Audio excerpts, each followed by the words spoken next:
சிம்பிளாக ஈஸியாக 4 வகையான ஸ்நாக்ஸ் பார்க்க போகிறோம். இது குழந்தைகளுக்கு ஸ்கூலுக்கு கொடுத்து விடலாம். அது மட்டும் இல்லாமல் டீ, காஃபிக்குமே ரொம்ப பெர்ஃபெக்டாக இருக்கும்.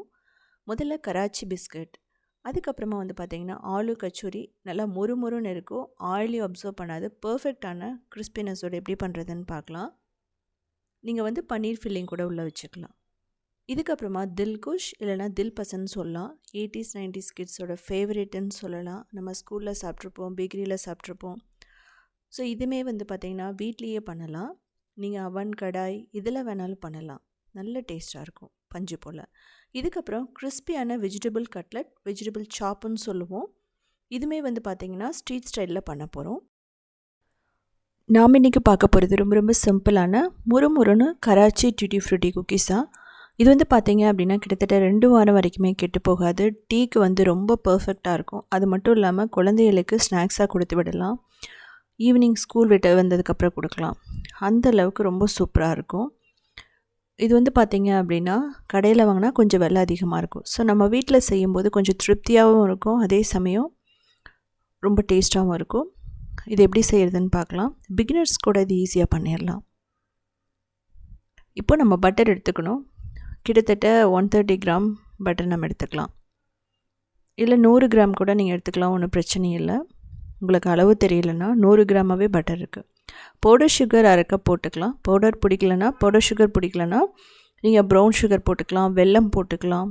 வெல்லம் போடும்போது வெல்லத்தை நீங்கள் உருக்கியும் போடலாம், இல்லைனா வெல்லப்பொடி இருந்துன்னா கூட நீங்கள் அதையும் போடலாம், ஒன்றும் பிரச்சனையே இல்லை. ப்ரௌன் சுகர் அப்படிங்கும்போது நீங்கள் அப்படியே போடலாம், அரைக்கணும்னு அவசியம் இல்லை. தேவைப்பட்டால் ரொம்ப ரொம்ப பெருசாக இருந்துச்சு அப்படின்னா ப்ரௌன் சுகர் ஒரு சுத்து மிக்சியில் விட்டு எடுத்து இதில் வந்து போடலாம். கூடிய சீக்கிரமாக அந்த ரெசிபி நான் போடுறேன். இப்போ இந்த மாதிரி ஃப்ளஃபியாக வர வரைக்கும் நம்ம பீட் பண்ணதுக்கப்புறமா 1 கப் மைதா போட்டுக்கலாம். அதுக்கப்புறம் 1/4 cup powder sugar, baking powder, baking soda, அதுக்கப்புறம் கொஞ்சம் சால்ட்டு, ஏலக்காய் பொடி. இந்த பேக்கிங் சோடா, பேக்கிங் பவுடர் பிடிக்கலன்னா நீங்கள் டோட்டலாக ஸ்கிப் பண்ணிடலாம். பட் இது வந்து பார்த்திங்கன்னா பேக்கரியில் கிடைக்கிற மாதிரியே நமக்கு இருக்கும், பேக்கிங் பவுடர், பேக்கிங் சோடாலாம் போடும்போது. ஸோ அளவுகள் நீங்கள் குறைச்சி கூட்டி எப்படி வேணாலும் நீங்கள் வந்து போட்டுக்கலாம். பட் இது வந்து பார்த்திங்கன்னா பர்ஃபெக்டாக இருக்கும். ஸோ நல்லா மிக்ஸ் பண்ணதுக்கப்புறமா டியூட்டி ஃப்ரூட்டியும் நம்ம முந்திரியும் போடுறோம். நீங்கள் பாதாம் பிஸ்தா கூட எக்ஸ்ட்ரா போட்டுக்கலாம். இப்போது மிக்ஸ் பண்ணதுக்கப்புறமா நமக்கு பால் தேவைப்பட்டதுன்னா கிட்டத்தட்ட ஒரு 4 டேபிள் ஸ்பூன் பால் வந்து அப்பப்போ ஊற்றி நல்லா மிக்ஸ் பண்ணுங்கள். இது வந்து சப்பாத்தி மாதிரி நம்ம பிசையவே கூடாது. சப்பாத்தி மாதிரி பிசைஞ்சிங்கன்னா க்ளூட்டன் டெவலப் ஆகும் மாவுலேருந்து. அப்படி டெவலப் ஆகும்போது நமக்கு வந்து குக்கீஸ் ஹார்ட் ஆகிடும், அதுக்கப்புறம் மைதா ஸ்மெல் வரும். அதே மாதிரியே தான் கோதுமை மாவுக்கும். நீங்கள் ஓவராக வந்து நமக்கு ரொம்ப வந்து அடித்து பிசையெல்லாம் கூடாது. பிஸ்கட் குக்கீஸ் அப்படிங்கும்போது உங்களுக்கு வந்து பிடிச்சி தான் நம்ம வந்து பிசைஞ்செடுக்கணும். எல்லாம் முடிச்சதுக்கப்புறமா இது மாதிரி ரோல் பண்ணிக்கோங்க. ரோல் பண்ணிவிட்டு ஏதாவது ஒரு நான்ஸ்டிக் ஷீட்டில் ரேப் பண்ணிவிட்டு அதை சுற்றிட்டு நம்ம ஃப்ரிட்ஜில் வைக்கணும். இமீடியட்டாக நீங்கள் வந்து அவன்லேயோ இல்லை கடாயிலையோ வச்சா அப்படியே ஸ்ப்ரெட் ஆகிடும். கிட்டத்தட்ட 1 மணி நேரத்துலேருந்து 2 மணி நேரம் நம்ம ஃப்ரிட்ஜில் வச்சு எடுத்தலாம். ஃப்ரீசரில் வச்சிடாதீங்க, ஃப்ரிட்ஜில் வந்து வைக்கணும். ஸோ நல்லா க்ளோஸ் பண்ணிக்கோங்க.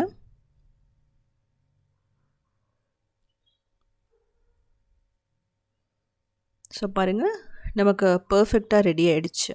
நான் வந்து 2 மணி நேரம் விடலை, 1 மணி நேரத்துலேயே நான் எடுத்துட்டேன். இப்படியும் பண்ணலாம். அப்படி இல்லைன்னா நீங்கள் வந்து என்ன பண்ணலாம் அப்படின்னா, நம்ம ஃப்ரிட்ஜில் வச்சு எடுத்ததுக்கப்புறமா நம்ம தேய்ச்சிட்டு நீங்கள் வந்து ஸ்கொயராக கூட கட் பண்ணி நம்ம குக்கீஸ் பண்ணலாம். ஸோ உங்களோட இஷ்டம்தான். ஸோ எப்படி பண்ணுறதா இருந்தாலுமே மாவை நீங்கள் ரெடி பண்ணதுக்கப்புறமா நீங்கள் ஃப்ரிட்ஜில் வச்சே ஆகணும். ஸோ இது வந்து குக்கீஸ் பிஸ்கட் பண்ணும்போது ரொம்ப முக்கியமான விஷயம். இது வந்து நெய் பிஸ்கட்கள்லாம் இப்படி தேவையில்லை, நம்ம பட்டர் போட்டு பண்ணும்போது இது ரொம்ப முக்கியம். ஸோ இதை எடுத்து பாருங்கள், ரொம்ப பர்ஃபெக்டாக இருக்கும். ஷேப் வந்து கொஞ்சம் வரலன்னா கூட நீங்கள் ஷேப் பண்ணி நீங்கள் ட்ரேயில் வச்சிடலாம். இது வந்து ப்ரெஷர் குக்கர்லேயும் பண்ணலாம், கடாயில் பண்ணலாம். ஓடிஜி அவனில் வந்து பார்த்தீங்க அப்படின்னா 10 மினிட்ஸ் 250 டிகிரியில் ப்ரீஹீட் பண்ணுங்கள். அதுக்கப்புறம் 20 மினிட்ஸ் 180 டிகிரியில் நீங்கள் பேக் பண்ணால் பர்ஃபெக்டாக ரெடி ஆகிடும். கடாயில்னா கிட்டத்தட்ட கடாயை ஒரு 5 மினிட்ஸ் மீடியம் ஃப்ளேமில் ப்ரீஹீட் பண்ணிவிட்டு கிட்டத்தட்ட ஒரு 20 மினிட்ஸ் லோ மீடியம் ஃப்ளேமில் வச்சிங்க அப்படின்னா பர்ஃபெக்டாக ரெடி ஆகிடும்.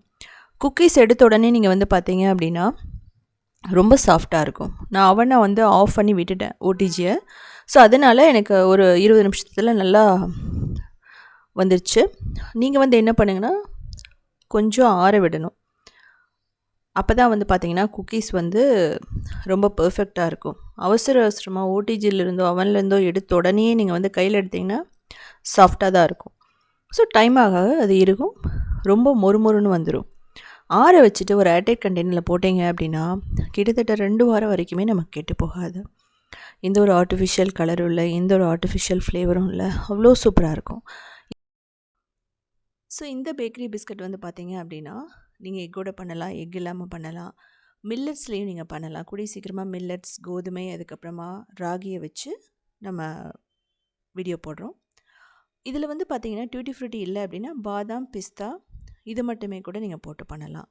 இதுக்கப்புறமா மொறுமொறுன்னு ஆலு கச்சோரி எப்படி பண்ணுறதுன்னு பார்க்கலாம். அதுவும் ஸ்ட்ரீட் ஸ்டைலில் பண்ண வந்து பார்த்திங்க அப்படின்னா கடையில் கிடைக்கிறத விடவே நல்லா மொறுமொறுன்னு வீட்லேயே ஈஸியாக செய்யலாம். நம்ம மைதா ஃபுல்லாக போடாமல் கோதுமை மாவுலேயும் நம்ம பர்ஃபெக்டாக செய்யலாம். நம்ம கோதுமையும் மைதாவும் பாதி பாதி எடுக்கும்போது ரொம்ப பர்ஃபெக்டாக இருக்கும்.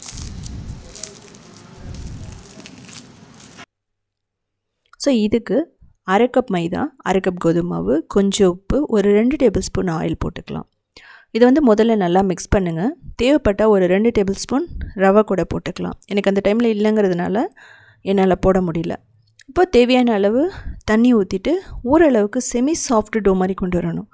ரொம்ப சப்பாத்தி மாவு மாதிரியும் இல்லாமல் நீங்கள் ஒரு பூரிக்கு எப்படி வந்து பிசைவீங்களோ அந்தளவுக்கு கொஞ்சம் சாஃப்டை விட கொஞ்சம் நல்லா இருக்கணும், செமி சாஃப்டாக. ஸோ அது மாதிரி கொண்டு வந்துட்டு ஒரு 20 நிமிஷம் விட்டுருங்க.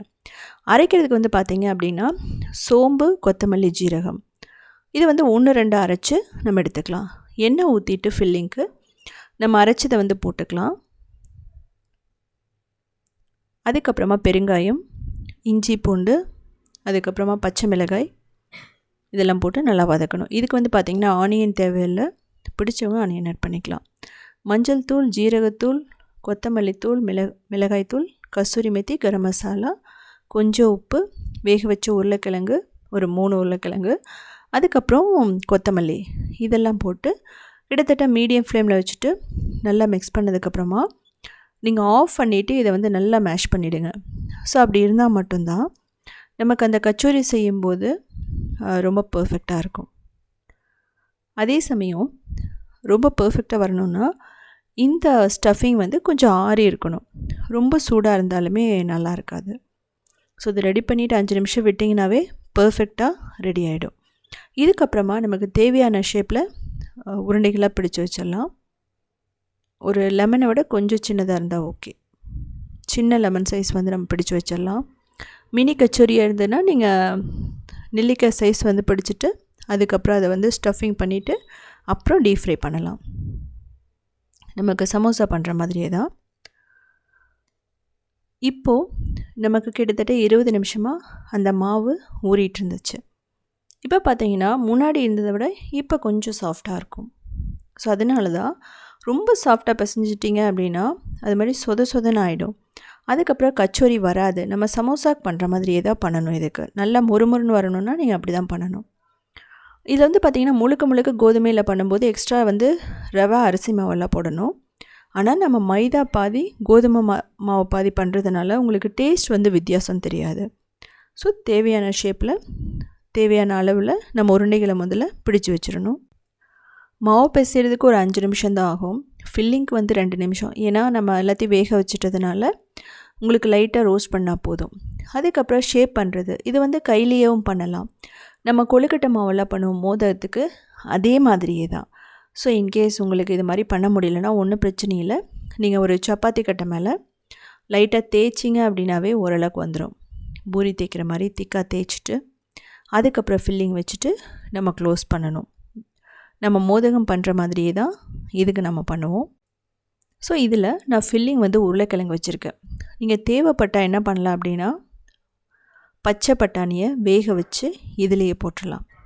ஸோ ஆலு மட்டர் கச்சோரி ரொம்ப சூப்பரானது. பன்னீர் வேணும்னாலும் நீங்கள் பன்னீரை இதே மசாலா வச்சு நல்லா ரோஸ்ட் பண்ணி போடலாம். ட்ரை கச்சோரி இருக்குது, பேசன் கச்சோரி, அதுக்கப்புறம் மூங் தால், அதுக்கப்புறம் உருதால், அதாவது உளுந்தில் கூட பண்ணுவாங்க, நல்லாயிருக்கும். இதே வந்து பார்த்திங்கன்னா ட்ரை கச்சோரியில் டெசிகேட்டட் கோகோனட், எள், முந்திரி இதெல்லாம் வந்து போட்டுட்டு மசாலா எல்லாம் போடுவோம். போட்டுட்டு நம்ம வந்து ரவுண்டாக பண்ணி அதுக்கப்புறம் ஃப்ரை பண்ணுவோம். ஸோ அது வந்து பார்த்திங்கன்னா ட்ரை கச்சோரி. அது வந்து ரொம்ப நாளைக்கு இருக்கும். இது வந்து கிட்டத்தட்ட பொரிச்ச உடனே சாப்பிட்றலாம், இல்லை நெக்ஸ்ட் டே கூட நீங்கள் வச்சுக்கலாம். ஸோ இதை ரெடி பண்ணி முடித்தோன்னே லைட்டாக மட்டும் தட்டிடுங்க. இந்த மாதிரி இருக்கணும். பார்த்தா தெரியும் உங்களுக்கு. இப்படி பண்ணும்போது ஃப்ரை பண்ணும்போது நல்லா உப்பி வரும். ஸோ இதே மாதிரியே நான் 2 பண்ணுறதும் எப்படின்னு காமிச்சிருக்கேன். இது வந்து பார்த்திங்கன்னா பிகினர்ஸ்க்காக தான்.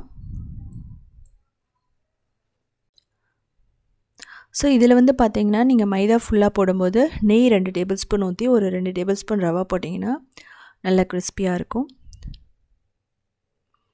இது வந்து ஸ்டஃபிங் வந்து வைக்கும்போது நீங்கள் ரொம்ப அதிகமாக வைக்கக்கூடாது, அதே சமயம் ரொம்ப குறைவாகவும் வைக்கக்கூடாது. அதே சமயம் உங்களுக்கு எக்ஸ்ட்ரா இருக்கிறத நீங்கள் எடுத்துடணும். இப்படி பண்ணும்போது எக்ஸ்ட்ரா உங்களுக்கு வரும்.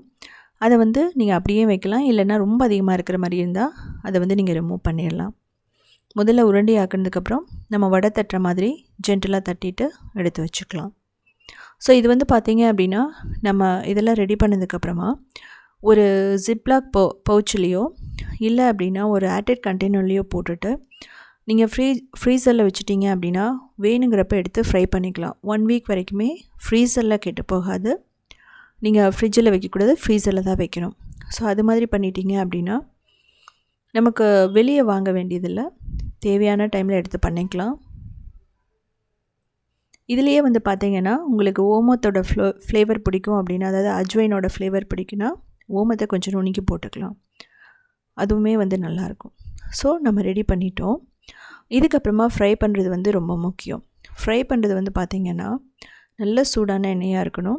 அதே சமயம் போட்டதுக்கப்புறம் லோ மீடியம் ஃப்ளேமில் வச்சு தான் ஃப்ரை பண்ணணும். ரொம்ப ஹை ஃப்ளேமில் வச்சுட்டு பண்ணிங்க அப்படின்னா இம்மீடியட்டாக ப்ரௌன் ஆகிடும். அதே சமயம் உள்ளே வந்து வேகாது. ஸோ அதனால் நீங்கள் எப்போவுமே லோ மீடியம் ஃப்ளேமில் வச்சுட்டு தான் பண்ணணும். அது வந்து நீங்கள் கண்டிப்பாக கவனிக்கணும். இதே சமயம் உங்களுக்கு இன்கேஸ் டீப் ஃப்ரை பண்ண பிடிக்கலைன்னா ஏர் ஃப்ரை பண்ணிக்கலாம். அப்படி இல்லை அப்படின்னா பேக் பண்ணலாம். பேக் பண்ணும்போது ஆயிலோ நெய்யோ மேலே வந்து க்ரீஸ் பண்ணிவிட்டு பண்ணுங்கள். பேக் பண்ணுறதுக்கு முன்னாடி நம்ம மாவு பிசையும் போது baking powder R baking soda நீங்கள் ஒரு 1/4 டீஸ்பூன் வந்து ஆட் பண்ணணும். இது வந்து தோசைக்கல்ல ஒரு 2-3 டேபிள் ஸ்பூன் ஆயில் போட்டுட்டு நீங்கள் ஷாலோ ஃப்ரை கூட பண்ணலாம், டீப் ஃப்ரை பண்ணாமல். பட் ட்ரெடிஷ்னலாக வந்து டீப் ஃப்ரை தான் பண்ணுவாங்க. இதில் வந்து டீப் ஃப்ரை பண்ணதுக்கப்புறமா நம்ம அப்படியேவும் சாப்பிட்லாம், இல்லைனா க்ரீன் சட்னியோடு எடுத்துக்கலாம், குழந்தைகளுக்கு சாஸ் வச்சு கொடுக்கலாம். இதிலே சாட் ஐட்டம் மாதிரி பண்ணணுன்னா இந்த ஆலு கச்சூரியை ஒரு 2-3 கச்சூரியை உடச்சி விட்டுட்டு அதுக்கப்புறம் வந்து டேட்ஸ், அதுக்கப்புறம் புளி சட்னி, அதாவது இதெல்லாம் போட்டுட்டு,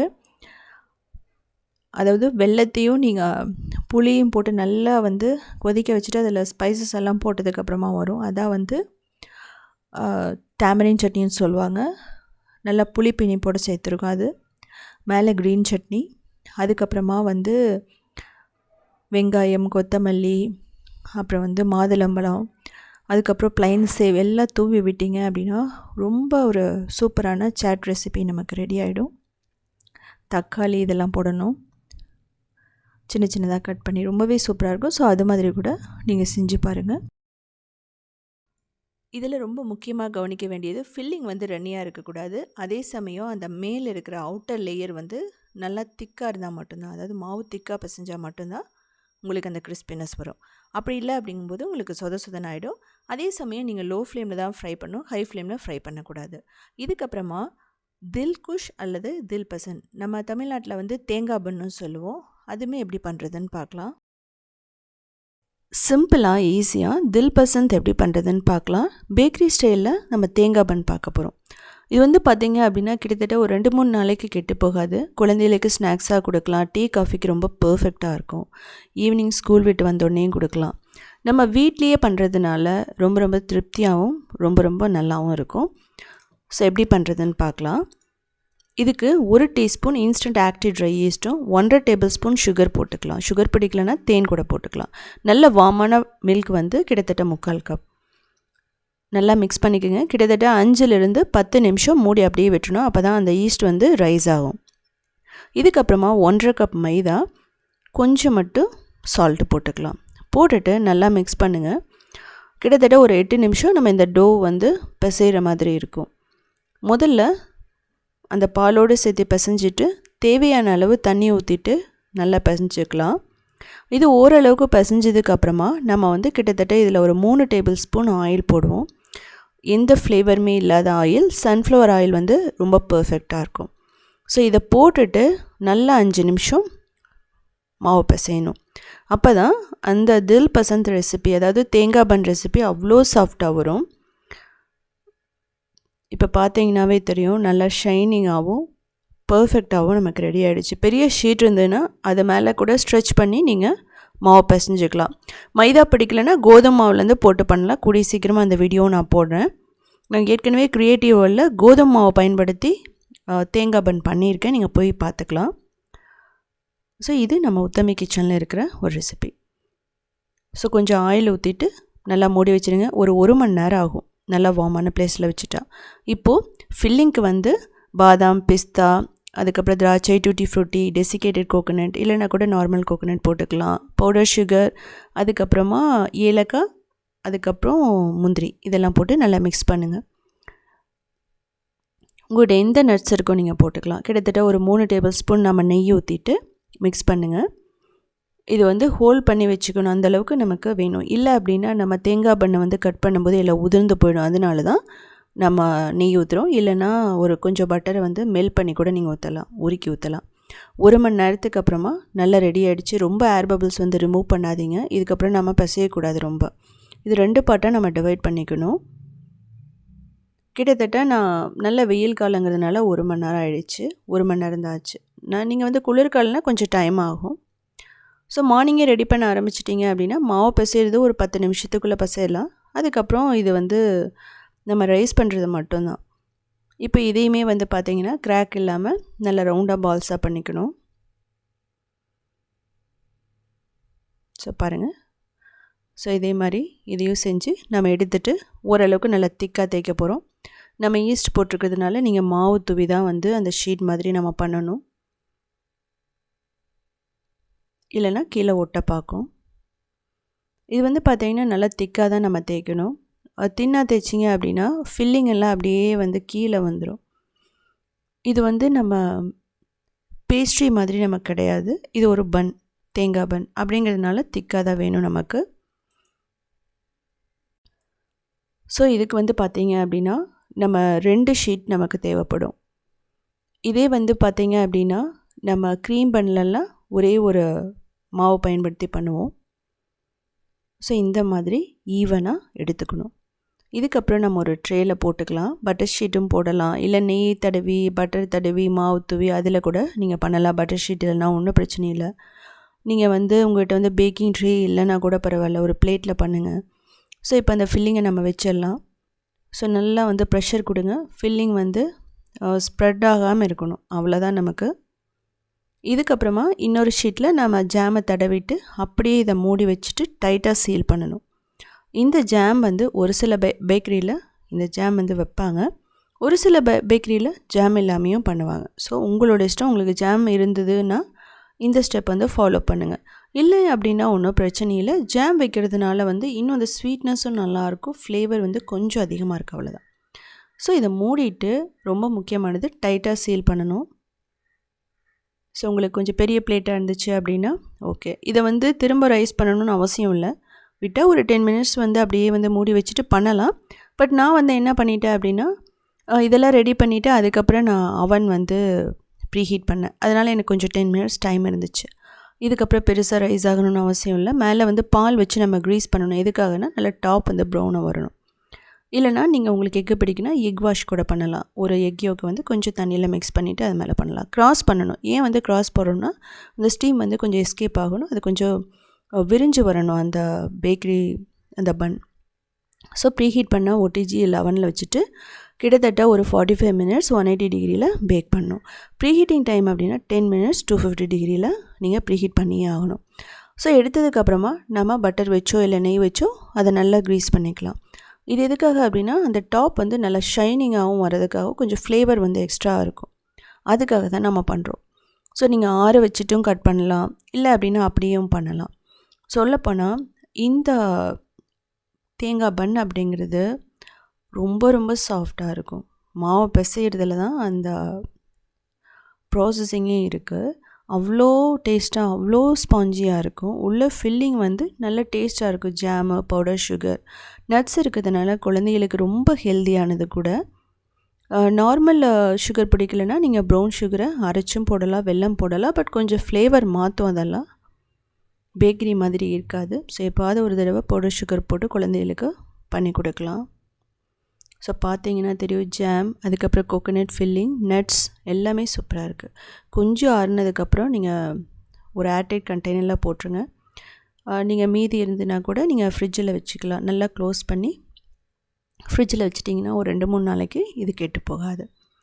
ஸோ வேணுங்கிறப்போ நீங்கள் வந்து அவனில் வச்சு சாப்பிட்லாம். இல்லை அப்படின்னா டைரெக்டாகவும் சாப்பிட்லாம். ஸோ இதில் வந்து பார்த்திங்கன்னா உங்கள்கிட்ட ஜாம் இல்லை அப்படின்னா நீங்கள் டேட்ஸை வச்சு பேஸ்ட் மாதிரி பண்ணி கூட போடலாம். அதுமாரி ரொம்ப நல்லாயிருக்கும். வால்நட் வந்து நீங்கள் யூஸ் பண்ணலாம். அதே சமயம் ஜாம் அப்படிங்கிறது கிளாசிக்காக தேங்காவோட நல்லா மிக்ஸ் ஆகி வரும். நீங்கள் வந்து ஃப்ரெஷ்ஷாக க்ரியேட் பண்ணணும் அப்படின்னா நீங்கள் ஸ்ட்ராபெரி வச்செல்லாம் பண்ணலாம். ஸோ ஃபைனலாக நம்ம ஸ்ட்ரீட் ஸ்டைலில் வெஜிடபிள் சாப் தான் பார்க்க போகிறோம். சிம்பிளாக, ஈஸியாக, கிறிஸ்பியாக நம்ம ஸ்ட்ரீட் ஸ்டைலில் வெஜிடபிள் சாப் பார்க்க போகிறோம். இது வந்து பார்த்திங்கன்னா ரொம்ப டேஸ்ட்டாக இருக்கும். நல்ல மொறுமொறுன்னு இருக்கும். குழந்தைகளுக்கு ஈவினிங் ஸ்நாக்ஸாக கொடுக்கலாம். பர்கரில் கூட நீங்கள் சாண்ட்விச்சில் கூட வச்சு கொடுக்கலாம். டீ காஃபிக்கு பர்ஃபெக்டாக இருக்கும். இதுக்கு வந்து பார்த்திங்கன்னா நம்ம பச்சை பட்டாணி, உருளைக்கிழங்கு, அதுக்கப்புறம் கேரட், பீட்ரூட் இவ்வளோ தான் தேவைப்படும். நீங்கள் தேவைப்பட்டால் பீன்ஸ் கூட போட்டுக்கலாம். இதை வந்து நம்ம ஸ்டீம் பண்ணலாம். இல்லை அப்படின்னா ப்ரெஷர் குக்கரில் 1-2 விசில் விட்டு எடுத்தீங்க அப்படின்னா பர்ஃபெக்டாக ரெடி ஆகிடும். அதுக்கப்புறம் தண்ணியை கம்ப்ளீட்டாக வடிச்சிட்டு நம்ம உடனடியாக ஈஸியாக பண்ணிடலாம். இதுக்கு வந்து பார்த்திங்கன்னா ஒரு கேரட், ஒரு பீட்ரூட், ஒரு உருளைக்கிழங்கு அவ்வளோதான் தேவைப்படும். லார்ஜ் லெவலில் பண்ணால் இதையே டபுள் தி அமௌண்ட் நீங்கள் பண்ணிக்கலாம். இப்போது ப்ரெஷர் குக்கரில் போட்டுட்டு தேவையான அளவு தண்ணி ஊற்றிடலாம். பச்சை பட்டாணி ஒரு 1/4 கப் போட்டுடலாம். இல்லை தனியாக வேக வச்சு கூட போடலாம். நீங்கள் உப்பு போட்டு வேக வச்சுருங்க. சொன்ன மாதிரி 2 விசில் விட்டால் ரொம்ப பர்ஃபெக்டாக வந்துடும். இந்த தண்ணியை வடிச்சிடலாம். இந்த தண்ணியை நீங்கள் கீழே ஊற்ற வேணாம். ஏன்னா வெஜிடபிள் எல்லாம் வெந்ததுனால அது நம்ம ரசத்துக்கு யூஸ் பண்ணிக்கலாம். ரொம்ப ரொம்ப நல்லாயிருக்கும். துவரம்பருப்பு போட்டு அதுக்கப்புறம் இந்த தண்ணி ஊற்றுனீங்களா அப்படின்னா ரொம்ப பர்ஃபெக்டாக ஹெல்தியான ரசம் ரெடி ஆகிடும். சூப்பில் கூட நீங்கள் இதை கொடுக்கலாம். இப்போ வந்து பார்த்திங்க அப்படின்னா இந்த வெஜிடபிள் எல்லாம் போட்டுட்டு நல்லா மேஷ் பண்ணி எடுத்துக்கலாம். மசிச்சு எடுத்துக்கணும். இன்கேஸ் உங்களுக்கு கொஞ்சம் ரன்னியாக இருக்கிற மாதிரி இருந்ததுன்னா ஃப்ரிட்ஜில் வச்சுட்டு நீங்கள் பண்ணலாம். ஒன்றும் பிரச்சனையும் இல்லை. பிரெட் க்ரம்ஸ் எல்லாம் போடும்போது பர்ஃபெக்டாக ரெடி ஆகிடும். இப்போ வந்து பார்த்திங்க அப்படின்னா நமக்கு கொஞ்சம் ஸ்டிக்கியாக இருக்கிற மாதிரி இருக்குது. இதுக்கு வந்து பைண்டிங் ஏஜென்ட்டுக்காக நம்ம மைதாலாம் போட போகிறோம். அதுக்கு முன்னாடி தாளிச்சுக்கலாம். எண்ணெய் ஊற்றிட்டு ஜீரகம், அதுக்கப்புறமா இஞ்சி, பூண்டு, வெங்காயம், பச்சை மிளகாய் லைட்டாக மட்டும் வறுத்துக்கலாம். கோல்டன் ப்ரௌன் ஆகணும்னு அவசியம் இல்லை. இப்போ மசாலா பொடி, மஞ்சள் தூள், மிளகாய் தூள், கரம் மசாலா தூள், கொத்தமல்லி தூள், உப்பு, ரோஸ்டட் கியூமின் பவுடர், மிளகுத்தூள், மிளகாய் தூள் எல்லாம் போட்டதுக்கப்புறமா வறுத்து வச்ச நிலக்கடலை, அப்படி இல்லைனா கூட நீங்கள் முந்திரி போட்டுக்கலாம். இப்போ கொத்தமல்லி, அதுக்கப்புறமா மைதா, கார்ன்ஃப்ளவர், அரிசி மாவு நல்லா ரோஸ்ட் பண்ணுங்கள். இப்படி ரோஸ்ட் பண்ணும்போது பச்சை வாசனை வராது. இப்போது மசிச்சு வச்ச பீட்ரூட், உருளைக்கிழங்கு அதெல்லாம் போட்டுட்டு சிம்மில் வச்சுட்டு மிக்ஸ் பண்ணுங்கள். இந்த ஸ்டேஜில் நீங்கள் ஆஃப் பண்ணிடலாம். ஏன் அப்படின்னா எல்லாமே நல்லா வெந்துருச்சு. அது மட்டும் இல்லாமல் நல்லா ரோஸ்ட்டும் ஆகிடுச்சு. இதுக்கு மேலே நம்ம அதை ரொம்ப குக் பண்ண வேணாம். ரொம்ப ஓவராக குக் பண்ணாலும் நல்லா இருக்காது. ஆஃப் பண்ணதுக்கப்புறம் நம்ம பிரெட் க்ரம்ஸ் போட்டு நல்லா மிக்ஸ் பண்ணிக்கலாம். இந்த ஸ்டேஜில் உங்கள்கிட்ட பிரெட் க்ரம்ஸ் இல்லை அப்படின்னா ரொம்ப சிம்பிள். 2 ப்ரெட்டை வந்து மிக்சியில் அடித்து இதில் போட்டுருங்க. இதுக்கு மேலே கொத்தமல்லி தூணா அவ்வளோதான். கொஞ்சம் ஆறுனதுக்கப்புறம் உருளைகளாக பிடிச்சிக்கலாம் ஓவல் ஷேப்பில். இது வந்து பார்த்திங்க அப்படின்னா நீங்கள் ரெடி பண்ணி வச்சுட்டா 1 வீக் வரைக்குமே நம்ம ஃப்ரீசரில் வச்சுக்கலாம். ஜிப்லாக் பவுச்சில் போட்டு வச்சிட்டிங்க அப்படின்னா கெட்டு போகாது. உங்களுக்கு எந்த ஷேப்பில் வேணுமோ அந்த ஷேப்பில் நீங்கள் பிடிச்சி எடுத்துக்கலாம். நம்ம யூஸ்வலாக ரயில்வே கட்லெட்னு சொல்லுவோம். இல்லை அப்படின்னா பீட்ரூட் கட்லெட்டுன்னு சொல்லுவோம் அதையே. நார்மலாக ஸ்ட்ரீட் ஸ்டைலில் அவங்க என்ன சொல்லுவாங்கன்னா வெஜிடபிள் சாப்புன்னு சொல்லுவாங்க.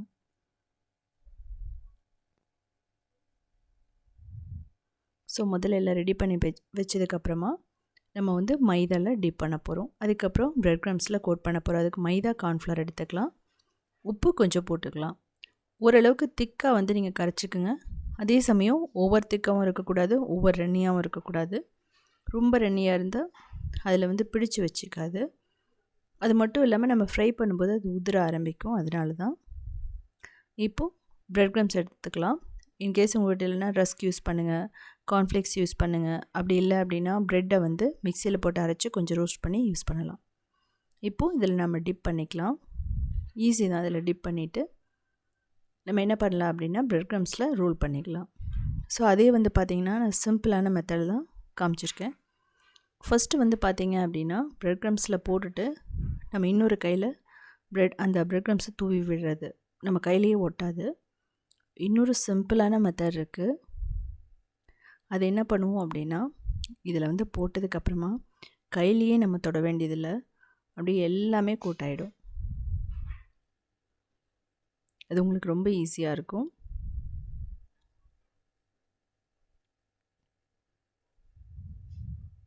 இப்போ பாருங்கள், இப்படி ரோல் பண்ணால் போதும். இது ஒரு பவுல் எடுத்துக்கோங்க, அதில் போட்டுட்டு இப்படி ரோல் பண்ணிங்கன்னா ஈவனாக கோட் ஆகிடும். அதுக்கப்புறம் கொஞ்சம் டைட்டாக பிடிச்சிட்டு வச்சிடலாம். ஸோ இதெல்லாம் செஞ்சு முடிச்சுட்டு நான் சொன்ன மாதிரி ஃப்ரீசரில் வச்சுருங்க. தேவையானதை மட்டும் எடுத்து ஃப்ரை பண்ணிக்கலாம். ஃப்ரிட்ஜில் வைக்காதீங்க, ஃப்ரீசர். நீங்கள் ஃப்ரை பண்ணுறதுக்கு முன்னாடி 5 நிமிஷத்துக்கு முன்னாடி எடுத்தால் போதும், பர்ஃபெக்டாக ரெடி ஆகிடும். ஜிப் லாக் பவுச்சில் ஏர் டைட்டில் நீங்கள் வைக்கணும். நான் வந்து இமீடியட்டாக தான் பண்ண போகிறேன். இன்னொரு மெத்தட் என்னென்னா, ஒரு தடவை கோட் பண்ணதுக்கப்புறம் திரும்ப டிப் பண்ணிவிட்டு திரும்ப பிரெட் க்ரம்ஸில் கோட் பண்ணுறது இன்னொரு மெத்தட். அப்போ வந்து பார்த்திங்கன்னா நல்ல கிறிஸ்பியான லேயர் 2 லேயர் இருக்கும். இதுக்கப்புறமா வந்து பார்த்திங்க அப்படின்னா நம்ம நல்ல சூடான எண்ணெயில் போட்டுட்டு கிறிஸ்பியாக கோல்டன் ப்ரௌனாக வர வரைக்கும் ஃப்ரை பண்ணி எடுக்கணும். சிம்பிளான மெத்தட் தான். ஃப்ரை பண்ண பிடிக்காதவங்க ஏர் ஃப்ரையர், பேக்கிங் எந்த மெத்தடில் வேணாலும் நீங்கள் பண்ணலாம். ஷேலோ ஃப்ரை மெத்தடும் இருக்கும், கொஞ்சம் மட்டும் ஆயில் ஊற்றிட்டு ஃப்ரை பண்ணுறது. இன்கேஸ் உங்களுக்கு இது மாதிரியெல்லாம் வேணான்னா ரவுண்டாக கட்லெட் மாதிரி பண்ணி கூட நீங்கள் ஃப்ரை பண்ணி பாருங்கள், ரொம்ப சூப்பராக இருக்கும். வெஜிடபிள் சாப்போட பேஸ் இதுதான். ஸோ மசாலா மாதிரி நீங்கள் பண்ணணும் அப்படின்னா ஜீரகம், அதுக்கப்புறம் சோம்பு, கொத்தமல்லி, மிளகு, வரமிளகாய், பட்டை, கிராம்பு, ஏலக்காய் எல்லாம் போட்டு அந்த மசாலாவை அரைச்சி போட்டும் பண்ணலாம். அதுக்கு பதிலாக கரம் மசாலாவை இன்ஸ்டண்ட்டாக போட்டும் பண்ணலாம். நல்லா கிறிஸ்பியாக மசாலா எதுவுமே உதிராமல் ஆயிலில் பிரியாமல் பர்ஃபெக்டாக வந்துருச்சு. இது வந்து சாஸோடு எடுத்துகிட்டால் ரொம்ப நல்லாயிருக்கும். இதே மாதிரி நிறைய ரெசிபீஸ் வேணும் அப்படின்னா நீங்கள் உத்தமி கிச்சனை ஃபாலோ பண்ணலாம். க்ரியேட்டிவ் வேர்ல்ட்னு இன்னொரு சேனல் இருக்குது, அதுலேயுமே 1900 ரெசிபீஸ் இருக்குது. அது மட்டும் இல்லாமல் சவுத் இந்தியன் ஃபுட் ஸ்டார்ட்ங்கிற வெப்சைட்டை 14 இயர்ஸாக ரன் பண்ணுறோம். ஸோ பார்த்துட்டு கமெண்ட் பண்ணுங்கள்.